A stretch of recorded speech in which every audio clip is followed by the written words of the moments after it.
ईश्वर का का तत्व ज्ञान प्राप्त करने के लिए पहले क्या करना है? बुद्धि योग मतलब सत्संग करना। मानस योग मतलब मानस जप, मानस ध्यान। ज्योति योग मतलब दृष्टि योग और नादानुसंधान। ये संत मत के सारे।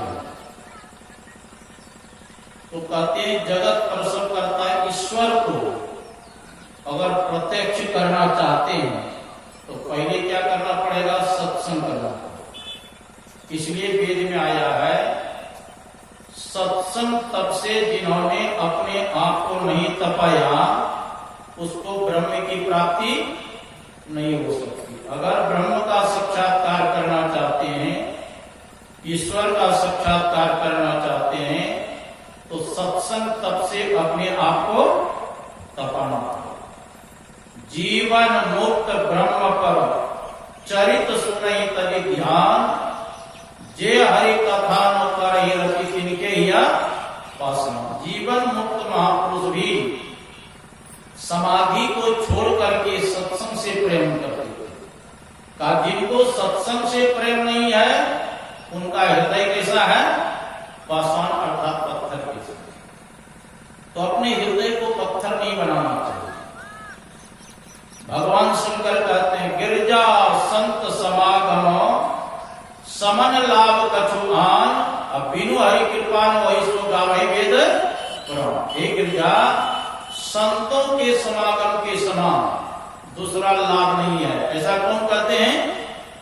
गावे वेद पुराण। ऐसा वेद और पुराणों में चर्चा है। हनुमान जी जब लंकापुरी में प्रवेश कर रहे थे तो बहुत छोटा रूप धारण करके मशक समान रूप कपिधर लंकापुरी के गेट पर एक लंकिनी नाम करके राक्षसी पहरा देती थी। थोड़ा भैंस को कम करो, माइक पर भैंस को। तो जैसे हनुमान जी लंका में प्रवेश कर रहे थे, लंकिनी नाम करके राक्षसी चोर चोर कह करके पुकार कर रहे। तो हनुमान जी कहते हैं आप क्यों चिल्ला रही है? तो लंकिनी कहती है कि लंकापुरी में जो छिप करके चोरी से प्रवेश करते हैं उसको मैं पकड़ करके खा जाती हूं। तो हनुमान जी ने कहा तो सत्य बोलती है, लंका में जो प्रवेश करते हैं तो खा जाती है। कहा पहला चोर कौन था?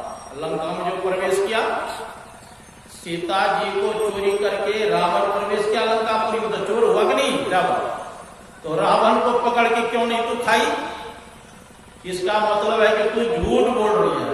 इसलिए हनुमान जी ने एक मुष्टिका का प्रहार, जैसे एक मुष्टिका का प्रहार किए वह लंकिनी खून की उल्टी करते हुए धड़ाम से पृथ्वी पर गिरी और फिर हाथ जोड़ करके कहती है मेरा तो अहोभाग्य है जो भगवान श्री राम के दूत को अपनी आंखों से मैं देख रही हूं।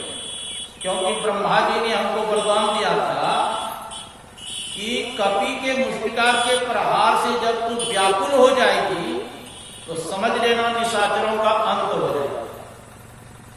तब वो कहती है तात स्वर्ग अपवर्ग सुख धारिये तुलायिक अंग अतुले न ताहि सकल वे जो शुक्लव सत्संग। कहते हैं स्वर्ग के सुख को और मोक्ष के सुख को तराजू के एक पलड़े पर रख दिया जाता, अब दूसरे पलड़े पर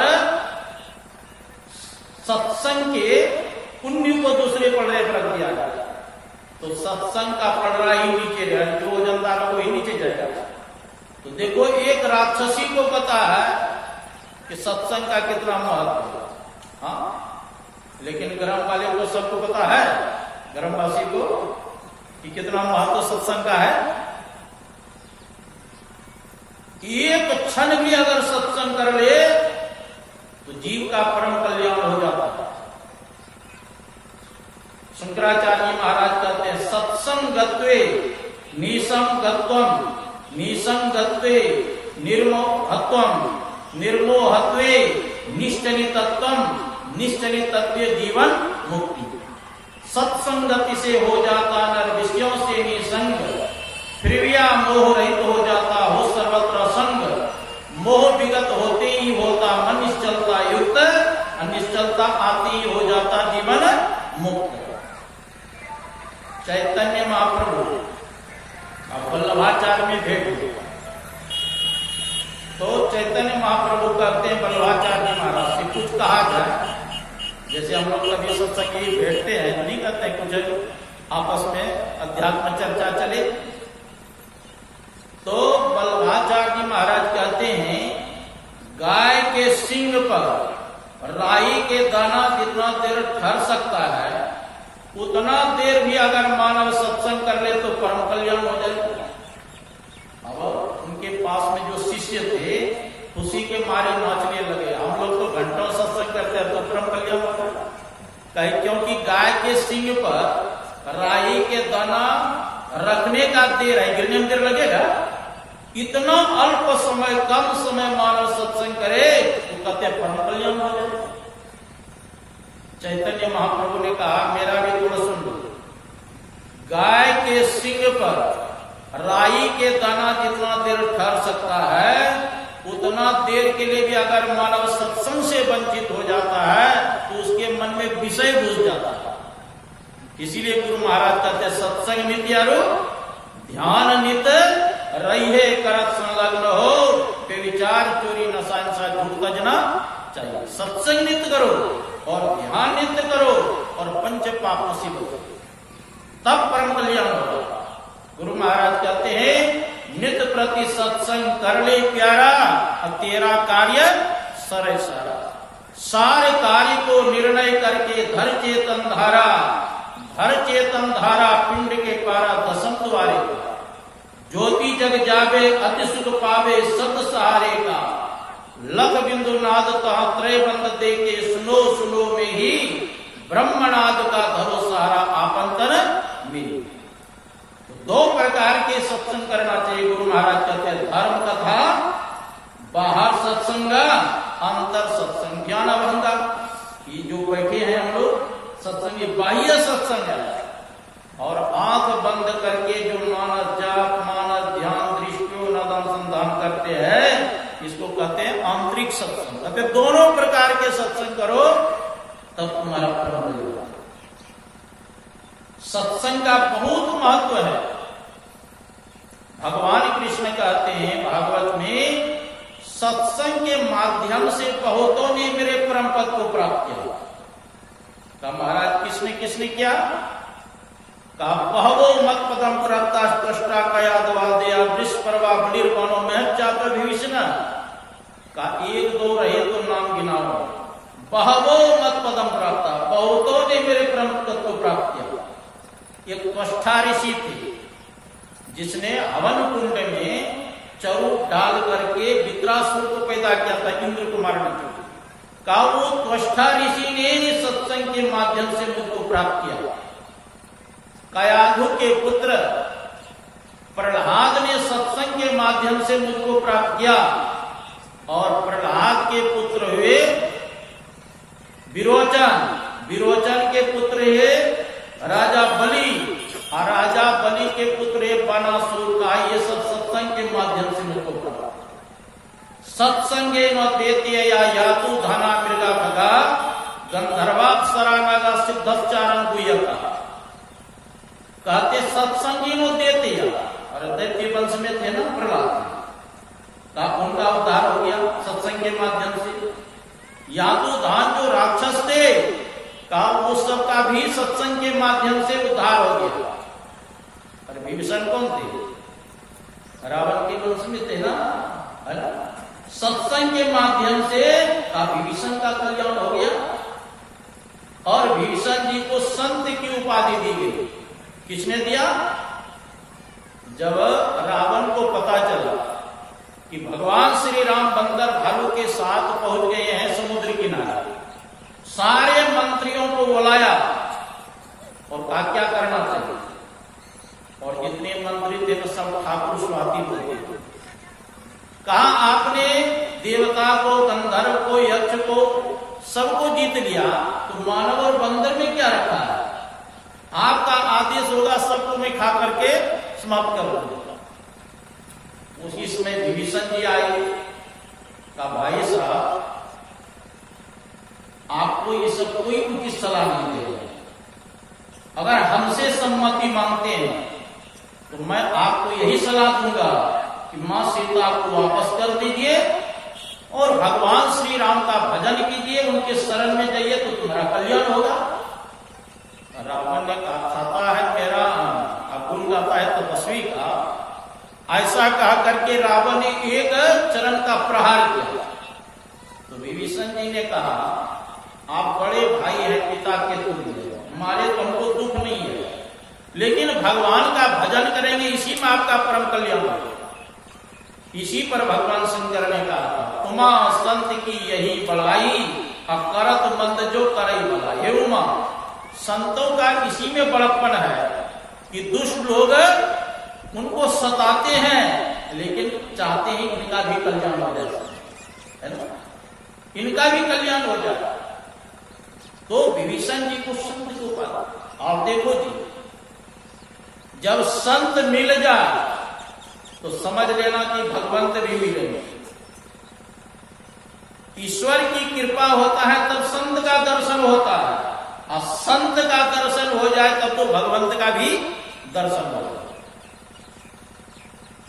हनुमान जी से विभीषण जी ने कहा अब मोई भाव भरोसा हनुमंता, अब बिनु हरि कृपा मिला ही नहीं संता। पहले तो हमको विश्वास ही नहीं था कि भगवान का दर्शन होगा कि नहीं होगा, लेकिन अब हमको पक्का विश्वास हो गया कि आप जैसे संत का दर्शन हो गया तो भगवंत का दर्शन अवश्य होगा। तो विभीषण जी को पहले हनुमान जैसे संत का दर्शन हुआ ना, तब भगवान श्री राम का दर्शन हुआ। और संत का दर्शन कब होता है? जब द्रवहि दीन दयाल राघव साधु संगति पाइये, यही तरस परस समागमादिक पापराशि न सही। जब भगवान श्री राम जिस जीव के ऊपर दया करते हैं, कृपा करते हैं, अनुग्रह करते हैं, तब जीव को संत का दर्शन होता है। यही तरस जिनके दर्शन करने मात्र से, यही परस प्रणाम करने मात्र से, समागमादिक वार्तालाप करने मात्र से क्या होगा? पाप राशि नशाइए। जो पाप का राशि है, पाप का जो पुंज है, वो सब क्या होगा? नष्ट हो जाएगा। संत कबीर साहब ने कहा संत मिले ये सब टले, काल जाल जम के चोर, शीश नवावट ढई पड़े अब पापन की। अगर संत मिल जाएगा तो क्या सब टले?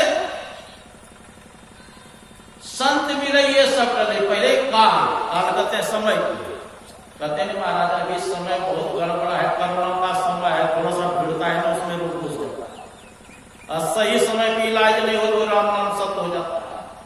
कहा संत के दर्शन करोगे तो ये पूरा समय भी टल जाएगा। जाल कहते क्या कहे महाराज, कितने जाल प्रपंच में पड़ा हुआ हो कि बगल में सत्संग हो रहा है, वहां भी जाने का फुर्सत नहीं मिलता। किसी प्रकार सत्संग में चले गए तो धीरे धीरे जंजाल भी आपका छूट जाएगा। काल जाल अब जम के चोर, अब जमराज का जो मार पड़ने वाला था, तो आपके मन में होगा कि जमराज का मैंने क्या बिगाड़ा जो मारेगा?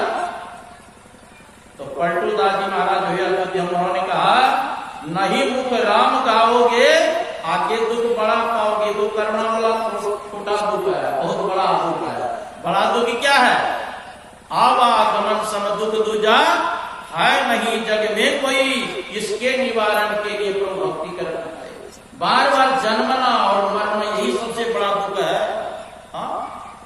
तो कहते नहीं मुख राम गाओगे आगे दुख बड़ा पाओगे। राम बिन कौन तारेगा पकड़ी जमदूत मारेगा। क्यों मारेगा?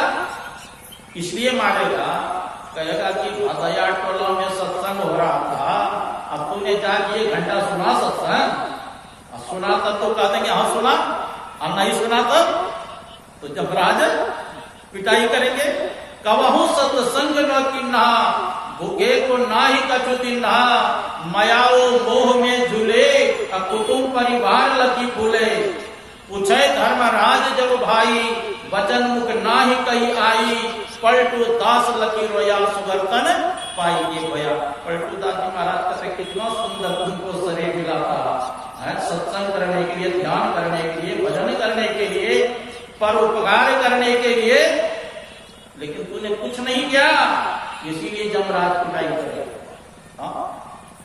सत्संग के माध्यम से बहुतों का सुधार हो गया। सत्संगी न देते या तो धाना मृगा भगा, गंधर्वाप्सरा नगा सिद्धश्चारण जियो।